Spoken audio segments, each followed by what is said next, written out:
Deaths by police officers are progressively prominent as a political issue. After examining records from the Chicago Police Department from the 1870s to the 1920s, historian Jeffrey S. Adler found that these killings are not new incidents. During the time's records cover, police in Chicago killed 307 individuals, factoring 1 in 18 killings in the city.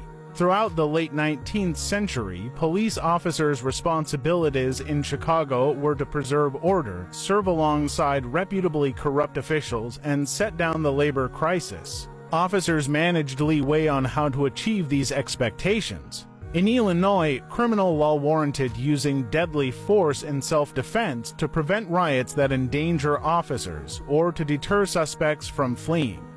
Additionally, the nature of cruelty changed. Through the 1870s and 80s, most murders resulted from drunken arguments. By 1900, homicides were more inclined to result from robberies concerning numerous middle-class victims. 3% of Chicago's community and 21% of death by police victims within 1910 and 1920 were Black Americans. This was the single explanation that a police officer murdered a child by shooting him in 1910 after mistaking his identity by Y.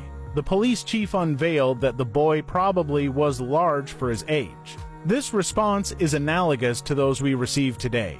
In 2011, St. Louis officer Jason Stockley shot Anthony Lamar Smith after he fled.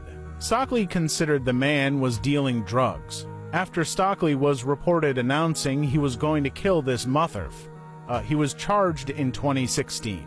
In 2017, he was acquitted of first-degree murder. Stockley announced he saw a gun prior to shooting, which was considered legally justified.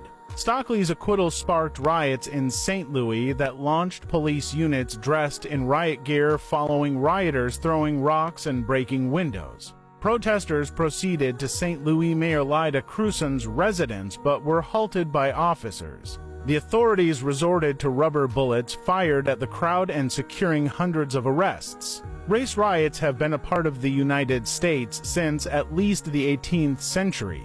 Here are some examples of race riots in the United States. Harlem Race Riot of 1943.